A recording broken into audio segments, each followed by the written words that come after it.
Hi, James Stephanie Sterling here. A complete bedraggled mess. First thing on a Monday morning, because I said I'd wear this shirt for the intro and the outro for today's Jimquisition, and then didn't. So I'm doing it now, so the merch team won't be upset with me. It is available for order, is this shirt, at thejimporium.com, and we'll be shipping them out in January. We are taking orders so that we know how many we can sell and get done. And here it is. Makes my tits pop. Really good. Legally distinct. Alright?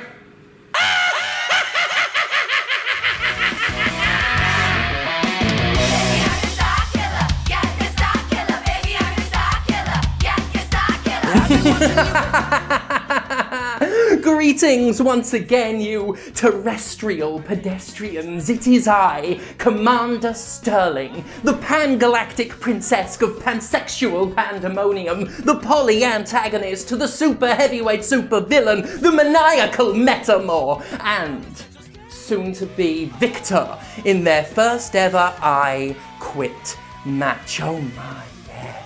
Next Saturday, December 11th in Pittsburgh, Pennsylvania. Mark your calendars, because I shall partake in the most violent night of my career, and I shall end that of Brandon Case to become Rise Wrestling's owner.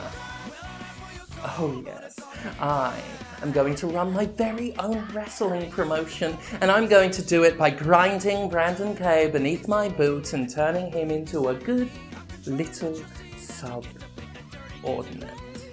Anyway, that's the wrestling promotion out of the way. Let's sit back and enjoy an episode of the Jimquisition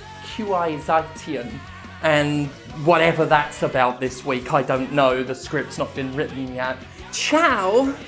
Oh, sorry for the complete tonal whiplash, but the PlayStation Network VP of Engineering was just let go by Sony for, well, attempting to groom kids. It's literally moments before this video goes up that this all became a big story, which is why I'm hastily editing in a mention of it now, because otherwise people will wonder why I didn't mention it at all. And all I could add anyway is, ew.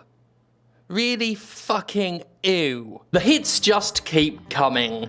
They just keep fucking coming. Activision Blizzard. Y'all done it again. For those of you who keep fucking complaining that I bang on about Activision's abusive work environment too much, I've got some good and bad news. The good news is that this week's video is not about the horrifying abuse allegations that have been leveled at the company this past year in what is easily the biggest game industry story of the year, no matter what any of you say. The bad news is that, yes, it's another video about Activision Blizzard doing something fucking shitty. And look, folks, I don't want to keep having to do it. I don't like dedicating so much time talking about a publisher so fucking vile I committed to never reviewing or publicising its games even before these allegations went public. I don't like having to look at Bobby Kotick's slimy, smug, smarmy little worm face all the time. I don't like even remembering this corrupt, tax-dodging boys club masquerading as a video game publisher even exists, let alone remains among the richest, most powerful entities in the game industry. But look, we can't all be Jeff Keighley and spend most of our time with our head in the sand. And yes, I know Jeff said Activision won't be involved with his little game awards outside of nominations, but that doesn't explain why an Activision executive is on the awards advisory board, or why the CEO of sex abuse company Ubisoft is there. By the way, this is your regularly scheduled reminder that Yves Guillemot needs serious fucking investigation. Anyway, I said this wouldn't be about that. Not this fucking week anyway. So yeah, Activision fucking sucks. We know this already. And almost as if to thumb its nose at everybody who knows it sucks, almost as if Cruelty is official company policy, almost as if it has such utter fucking contempt for its public reputation that it truly does not give a fuck. The publisher cannot stop being a complete and utter to its workforce. This past week, Raven Software's community manager spoke up about what the publisher just did to the studio's QA department. Taking to Twitter to voice his distress, Austin O'Brien discussed a recent round of layoffs that's stunning in its outright fucking meanness. I am gutted right now, he wrote. My friends in QA at Raven were promised for months that Activision was working towards a pay restructure to increase their wages. Today, one by one, valuable members of the team were called into meetings and told they were being let go. These people were asked to relocate to Madison to work here. Now they are out of a job on January 28th. Our QA team does incredible work, but this will not only increase their workload, but crush morale. If any industry friends have open positions, please share them. If it isn't clear, this is bullshit. It's unfair to these people to string them along, promising something better, and then let them go. I am infuriated right now. Raven Software has worked on a number of Call of Duty titles, including the massively successful Call of Duty Warzone, Activision's COD-flavoured answer to Fortnite. The Battle Royale FPS has made ridiculous amounts of bank for the publisher, raking in $1.93 billion this year, while the series overall makes billions more. With a live service-style game requiring constant monitoring, fixing, and updating, one would assume that a QA department is both hardworking as hell and more than deserving of a significant chunk of change. This is certainly what the department was led to believe if O'Brien is correct. Oh, and by the way, hats fucking off to O'Brien for speaking up publicly with his name attached in an industry that routinely punishes anybody for daring to complain about mistreatment in the game industry. That is a hell of a fucking risk to take. So yeah, Call of Duty has made billions of dollars for the company, and the company's response has been to lay off staff members in the most morale-crushing way possible.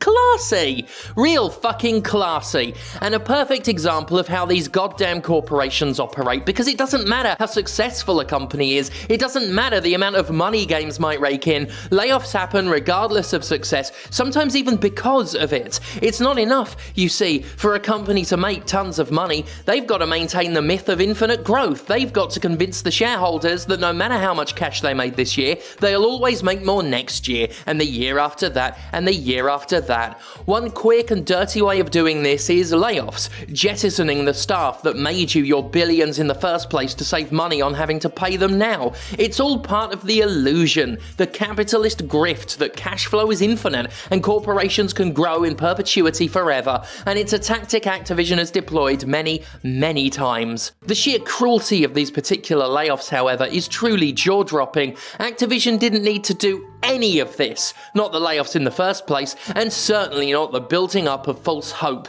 It's bad enough that the company would give workers the boot in the middle of ridiculous financial success. It's another thing entirely to string them along for weeks, for months, with the promise of more pay before doing it. Why? Why fucking do that? The cruelty is the point is a phrase used to describe the petty and hateful actions of the powerful when they attack, persecute, and otherwise cause harm to the less powerful. And for a company as steeped in maltreatment and malice as Activision, it's not hard to believe that cruelty is, for them, its own sick reward. Activision has a habit of inflicting this kind of unfair uncertainty on its employees. The infamous layoffs of 2019, in which Activision let go of hundreds of workers right after CEO wanker Bobby Kotick boasted of record revenue, was preceded by months of staff members living with the sword of Damocles over their heads. Activision knew the layoffs were coming, but kept quiet while fears of such a thing spread across Activision and Blizzard. For months, workers were stressed about their job security before the hammer fell, all while Kotick told the shareholders how fucking great they were doing. Meanwhile, Kotick himself got to pocket $155 million in bonus pay this year alone.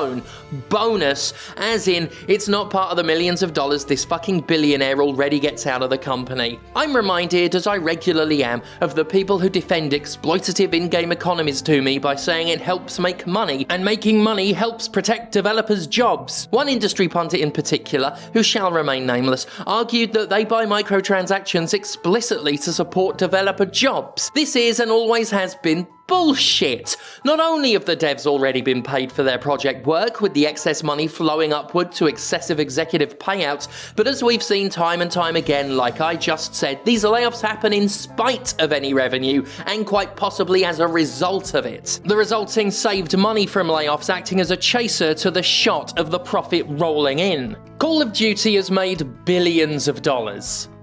Billions. billions of dollars from selling bullshit fake currency, flogging manipulative battle passes, and endlessly drowning players in cosmetics and shitty little XP boosters. And that didn't protect anybody when it came time for Activision to fudge its numbers and look just that little bit more successful. Meanwhile, the company's executives continue to take payouts of such staggering size that any single one of them could have covered the salaries of those they let go and had plenty to spare. Hell, Kotick is so fucking wealthy, he could pay everyone in the company out of his own sweaty pockets and still be exactly as rich as he was beforehand. That's what it is to be a billionaire, and that's why being a billionaire is, by the by, inherently immoral, because they've enough money to fix every problem money could solve while still remaining the richest people on the planet, and they choose every single day not to. But that's besides the point, even though it really is a good fucking point in its own right. The point is the cruelty, and the cruelty is the point. It is, simply put, callous at best and outright vindictive at worst that these people were punted after being promised more money, and it's set to continue as it suggested remaining staff members are left with the same uncertainty that faced their former colleagues in 2019. I've been in touch with about half a dozen Raven testers tonight, stated Bloomberg reporter Jason Schreier. The company is informing them individually whether or not they're being laid off, but some don't have their meetings scheduled until next week, so they head into the weekend not knowing if they still have jobs. That Activision would do this amidst a massive scandal surrounding its horrifying work conditions is almost surprising until you remember just how heartless the company has been and just how confident it seems to be that it'll never suffer any major consequences for anything it's done. Because it won't, really.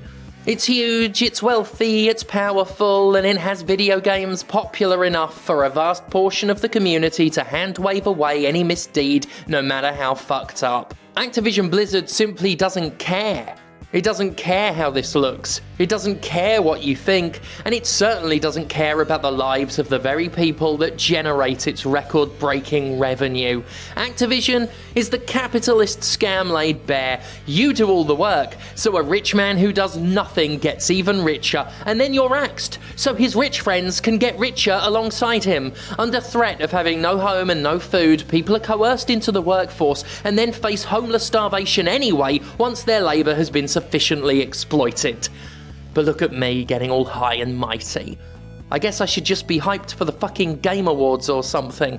Can't wait to see what exciting new titles Ubisoft has for us. I wonder if they'll ever address all the sex abuses they protected. Well, what a refreshing episode that was. I still don't know what it was about because this was filmed in advance. And if you are interested in seeing Commander Sterling live, do toodle along to Pittsburgh on December 11th for my very first I Quit match. Or on January 15th, you can go to New Jersey for my debut at Wrestlers Lab. Or in Pittsburgh again on January 22nd, I will be at Enjoy Wrestling's latest event. But it doesn't stop there. You see, in the new year, Commander Sterling is debuting in the United Kingdom. Oh my, yes. I will be taking UK bookings very soon, and that ghastly island which I escaped many, many years ago shall have an opportunity to thank God for me.